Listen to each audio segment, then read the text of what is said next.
If you have said to yourself, I should write that, or if someone has said to you, you should write that, then I'm talking to you because you need to write. And that's why you're tuned in to yWrite.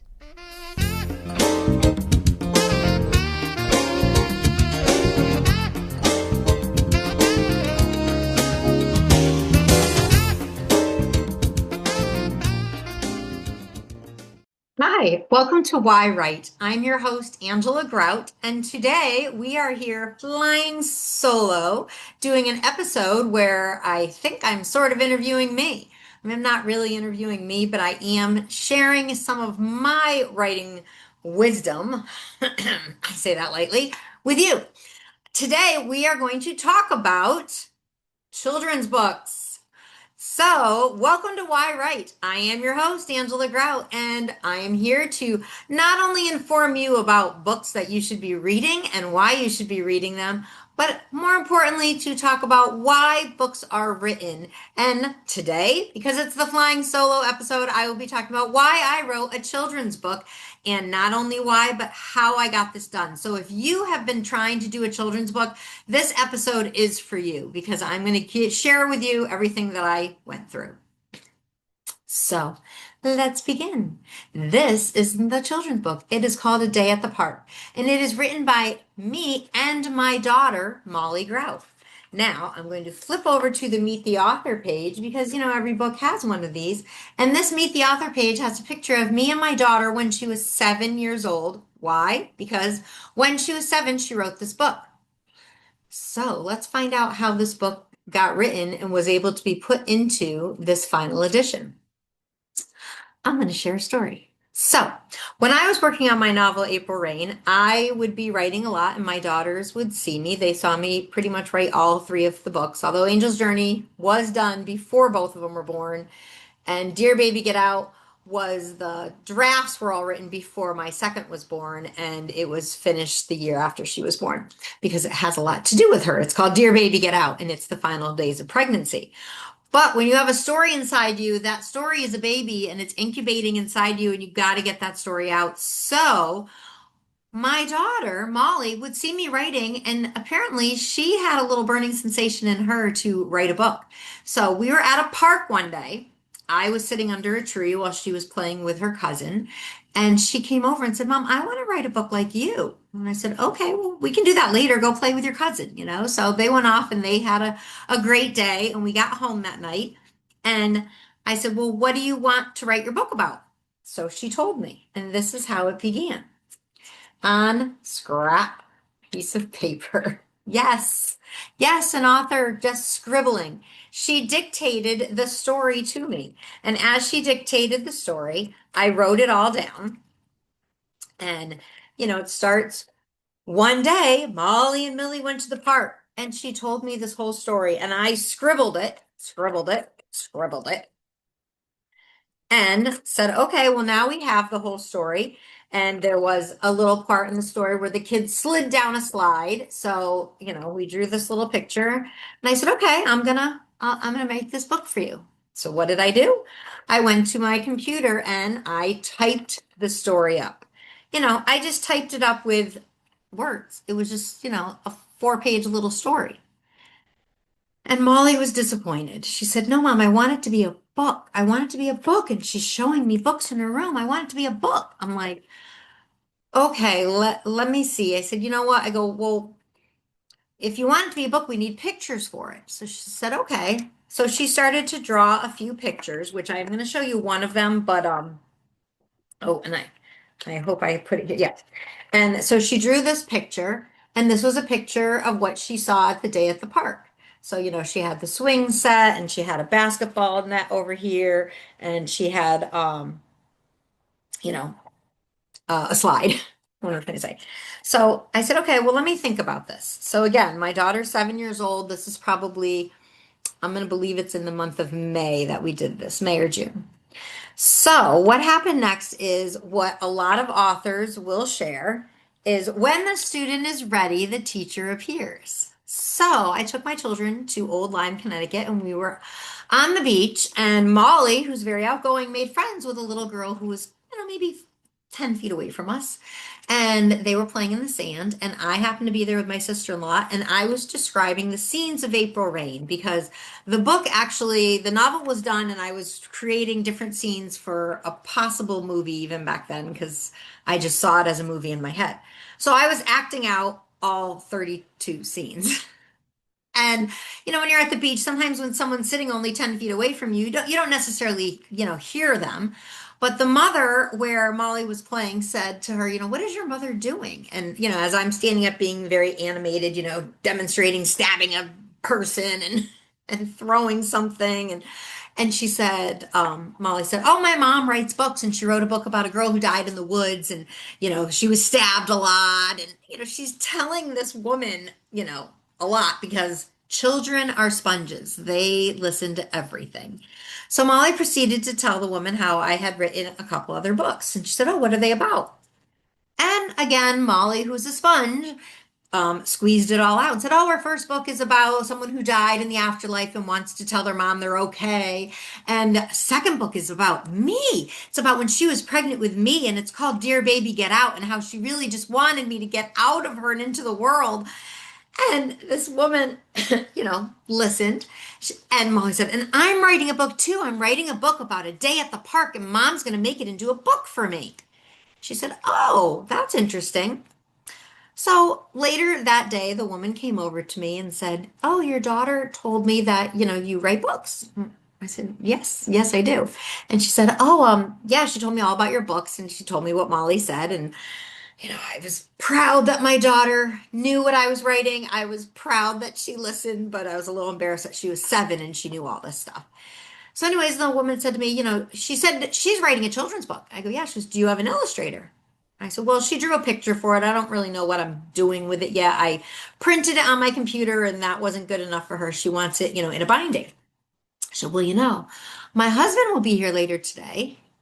And as I preface the story with, when the student is ready, the teacher appears. She said, my husband will be here later today, and he is the 2014 Massachusetts Children's Book Illustrator. He won this award. It's like, oh, that's interesting. So he shows up and we meet, and his name is Matthew Ryan. And I find out that not only did he win this award of being the children's illustrator for Massachusetts, in 2014, but that he's also one of the head illustrators for DC Comics.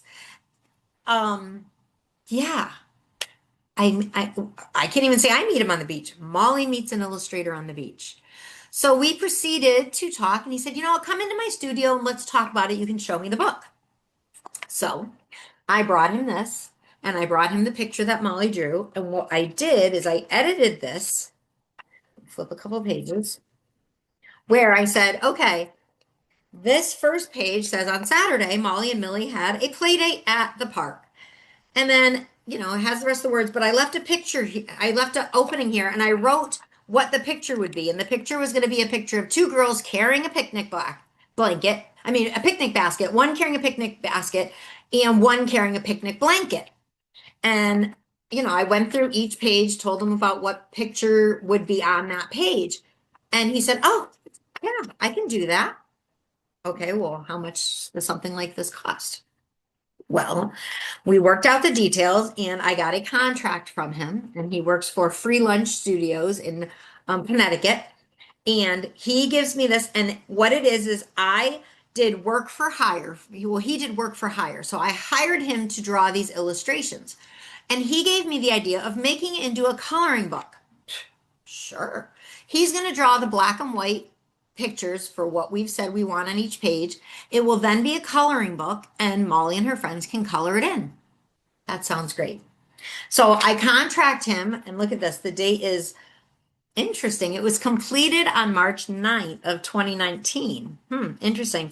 I only say interesting because that happens to be Molly's birthday. So he did 13 black and white color illustrations, and he gave me the PDF file, little key for it. So I had them all, and I could just plug it right into my computer, and I could print them. It was well, I guess back then I'll share that, the rate was about close to $50 a picture, a little bit less than that. He gave us a little bit of a deal, which was great.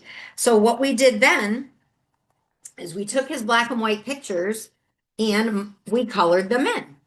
So this is what it, I'll go to that one after because I'll explain. So we colored all the pictures. So he drew the pictures that we wanted, and then we colored them all in, which was a great project.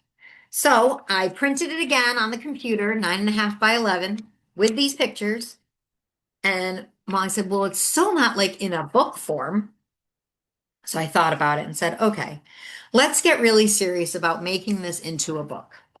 So what I did next is I put it in this 3-ring binder. Oh, this is what I should have showed you. These were the black and white illustrations that were going to be just for the coloring book. So we were setting it up so that, we would be able to have each picture the kids would be able to color in. Well, in order to make a book, you need a cover. So I picked out which picture, well, she picked out what picture would be on the cover, which happened to be a picture from inside the book also, but we took one that, would pique your interest, like, ooh, excitement, kids are going down a slide. What's that blue thing? And then with Matthew Ryan's advice, saying, okay, well, figure out what, you want to call it a day at the park. Google how many books out there are called a day at the park. We Googled it and we found out that a lot of the books that were called Day at the Park had to do with baseball parks. And you know what? There are other books out there with the same names. So it's just a matter of making sure your book is clear on what it is. And this is a children's book. So Molly really liked this name. We wanted to keep the name, so we kept the name. There are, other books, called April Rain. I mean, it's just a matter of what your subtitles are and what you really want to keep because you don't want to get it confused with anyone else's book. If someone's going to Amazon to try to buy your book, you want to make sure they find your book. Okay. So now getting a book from the 9.5 by 11 sheet of paper, hiring the illustrator to get the illustrations drawn and putting it together.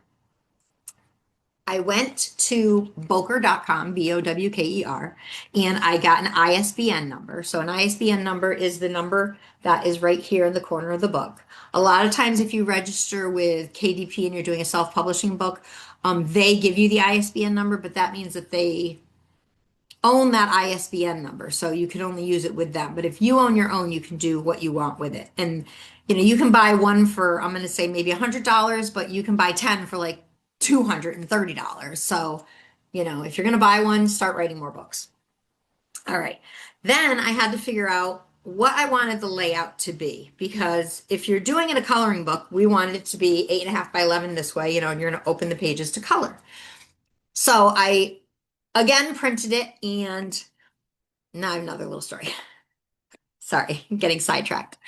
I had it on the counter. I owned a flower shop, and I brought it into work to show my staff, and we were excited about it, and this is what the coloring book's going to look like. I'm going to figure out, how I can publish this on Amazon so that it can come out, like this in black and white. And the reason why I'm showing you this, because obviously we didn't end up doing that, and this is why. So the books, the black and white copies on the counter, and we have this a lot of businesses in the plaza next to the flower shop. And pretty much every day, this one girl would wander in eating her yogurt, and she would just visit with us at lunchtime. And she loved watching us work. She loved the creativity of seeing the flowers, and she was an artist herself. So she came in and said, "Oh, is this the book you were talking about?" I said, "Yes." And she's flipping through, and she goes, "Wow, this is great." And she's like, "Do you want me to color it in?" I said, "Well, the kids are going to color it in. It's a coloring book." She goes, "No, I could color this in for you, and then it would all be colored." And I was like, "Well, I'm sorry, that it's a coloring book." And her name is Heather Bates. And she said, "Angela, do you know what I do?" I go, "What are you talking about? Like, I'm so confused right now. I'm, in the middle of making a wedding bouquet, and she's telling me she wants to color in my kid's coloring book." She goes, "I'm a colorist." Oh, I know she's not a hairdresser, so I'm like, I don't know what that means. She goes, "I work for a company that colors in like comic books." She goes, "I work for Marvel Comics." Like, what? So she actually works for the company that does, I want to say it's like Spider-Man and things like that. And she can't, she's just someone she sits at a computer all day. She brings me to her office. She sits at a computer all day and she colors in pictures, making sure that every cell or every screenshot for a cartoon, comic, whatever, movie has the exact shade of red in each single one. And like this is a job and I'm shocked. And I'm like, what? And she goes, yeah, she goes, I'll color in the book if you let me color it in. She goes, I would love to get my name on a book so I can show people what I do. Because obviously, working for this company, they know she works for the company, but they don't know what she does. So what she actually does is she would get like the black and white and she's filling it in with color with her computer. All right, Heather Bates, let's do it. So again, Molly and I color, well, mainly Molly colors in these pictures so that she will know what color shirt each person is wearing, what color the parachute's going to be, what color the shoes are on each child, what shade of green the trees are going to be. You know, all of these things are important because this is what she follows when she fills it in. And if you're reading a book and the girl on the first page has, let's go right here. The girl on the first page has a striped shirt and a pink shirt. Well, she better have, they both better have the same kind of shirts as the book goes on, because if their shirts change, kids are going to catch that. And that's not really, the way a story goes. So we made sure we were consistent with those. So Heather colored in all of the black and white illustrations that I got from Matt Ryan, who again, Matt Ryan worked for DC Comics and Heather Bates is working for Marvel. So crash, worlds colliding. Because when the student's ready, the teachers appear. So now she gives me the PDF little key that has all the colored pictures in it. So I do a layout and I decide, okay, I have to publish this. I'm going to put this, upload it all. Well, I'm trying to upload it onto KDP. And it was very frustrating because my pixels were getting distorted and it looked very blurry. And I really was having an issue with doing the layout. So I decided I'm going to try and find a publisher. So here where I live is a company called Silver Street Publishing, and I went in to talk to them. Sitting down with the publisher is great because now they know I have an ISBN number. I have the PDF file with all the colored photos or the illustrations that are going in. I have the PDF with the prose, the story, and it's already, written out on what page which one is going to go. So they just have to merge it together. So literally, each one where I shared with them how I wanted the book to look. And while I did that, the interesting thing, and look, I'm constantly shoveling pages here, is when you talk to an illustrator, and even before you talk, I mean, when you talk to a publisher, and even if you're going to self-publish, there's a couple things you need to know.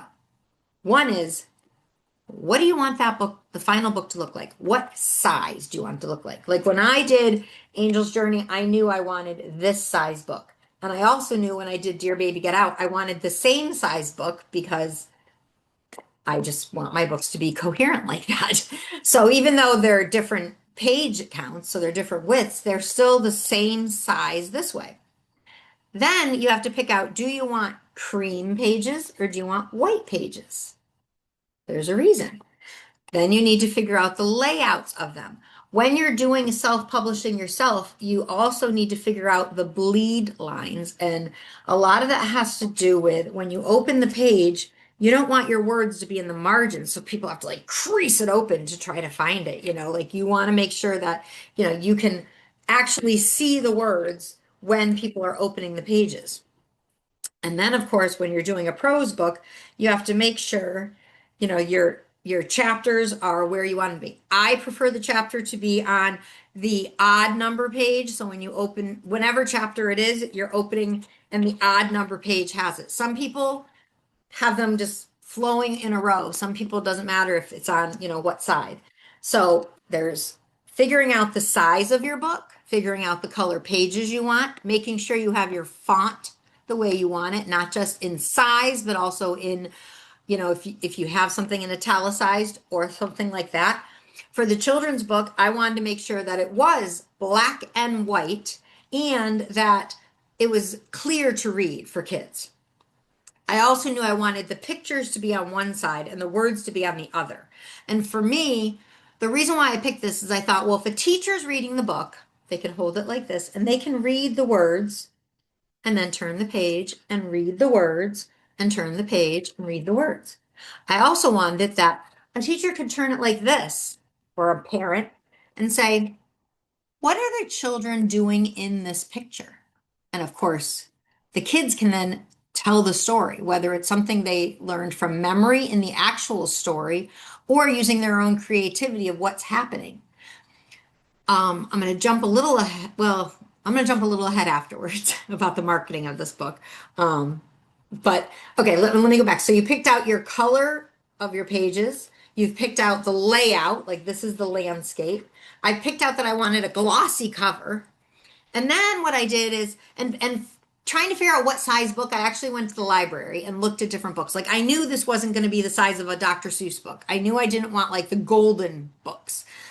So I found books in the library, and Molly and I talked about like the different sizes of them, and we liked this size. So there's our size. Then what I did is I actually found this book, and of course I'm a florist, so it appealed to me. And the woman, Dolce Santana, she actually has been a guest on the show, and we've talked about this book. And I hope you watch it because it's very cool how she wrote this book because it goes two ways. One is told this way, and it's the story of flowers in the city, and then you turn it this way, and it's the same story told in Spanish. How cool is that? But when I found this, I said, I like the shininess of this, and I like how the pictures are crisp and clear. And that's what I wanted because with this book here, as you see, the pixels were a little bit like cloudy, and I didn't want that kind of look. I wanted to make sure that it was crisp. So when I sat down with Silver Street Media, I showed them the books, and interestingly enough, they actually published this book. So it was great that not only did I find a book how I liked how it was done, but I also found the publisher that did it. So I gave them my files and they merged this together. And I want to say after that it was done, but it wasn't done because not only did we have to do the cover, so I did send them which picture was going to be on the cover, we also had to do a back cover. And the back cover, is where you're writing a little bit about what the story's about. And this is where I said before, I was going to jump ahead. Now I'm jumping ahead. This is where I said, you know what? This is how I want to market the book because I know who the book's for. It's for children and preschool, kindergarten, first grade, but it's also for early readers. And it's also for developing social and emotional skills. And I have a friend of mine who runs a school for autistic children. And I was showing her this book, and she was like, this is a great book that can be used because not only can the kids look at the pictures to figure out what's going on, but they can learn to read by putting their fingers underneath each word and start seeing word recognition, which is great for kindergarten, first grade. So what I did is I sent samples of the book out and I got quotes. And I got a quote from a preschool teacher, from a literary specialist, from a paraprofessional. I got one from a speech and language pathologist, kindergarten teacher, the woman who owns the school Embracing the Creative Child, which is the school I was talking about that deals with not only children but also adults on the spectrum. And then of course, I got a teacher who's also a professional auntie, so she knows what the kids are looking for. And then we did a fun thing is we had one of the teachers that we gave this book to select a child in her class who was around 5 years old and read it to her to see what her review was. And her name was June, and she wrote, "That was a cool story. It felt like I was flying away with them." Well, you know what? That's a really good endorsement to put on the book. So we did this on the back of the book. And now we can market this book not only to, families and children and school teachers, but also we've been using this book in dementia centers. I mean, it's totally unfolded because we can bring this in. And of course, the elderly love to be read a story to. They love to look at pictures. And it's nice to see what the reading retention is that they have. The back of this book, we also included, next to the author page, questions.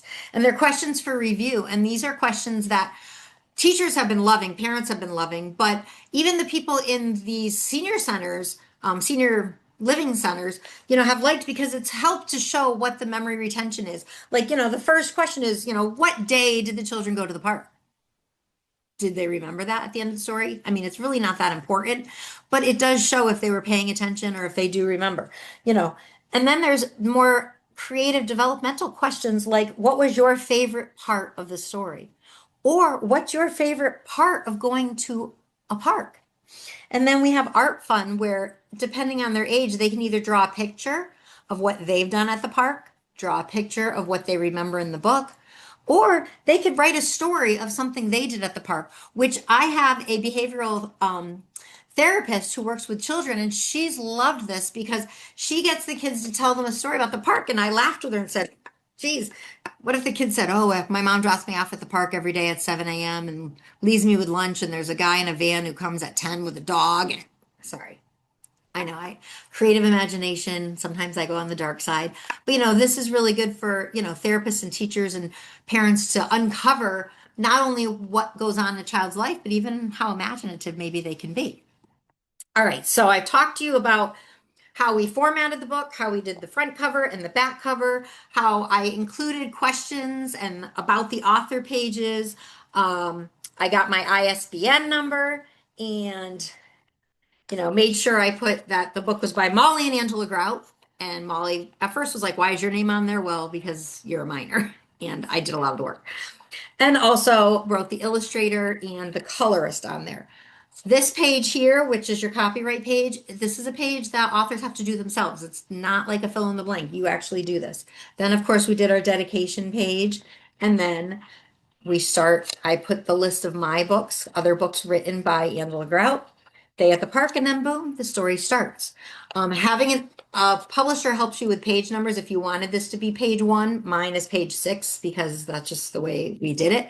But, it's important to figure out how to do those things. All right. That was a lot of information. I hope it was educational and hopefully I presented it in an entertaining way and it wasn't boring as I went on and on and on about how I published this book. But I hope that, you see how fun and challenging and the steps that it takes to do a children's book. And I hope you're going to buy this book to not only, say, hey, we support this author, but to use the book in whatever capacity you can use it in.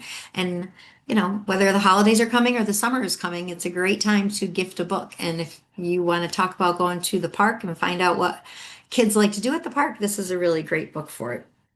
So again, thank you for tuning into this episode of yWrite. On another episode, I'll talk about how you get paid from publishing, whether you're self-publishing or you go through a publisher. And I will talk about how to figure out how to price your book. But that's on another episode because I want you to keep subscribing and keep liking and keep sharing and keep commenting on this episode or all the episodes of yWrite because obviously I love talking about writing. I love discovering why people are writing and what they're writing. So thank you for tuning into yWrite. This is the time of the program I give you a writing prompt. And you know what?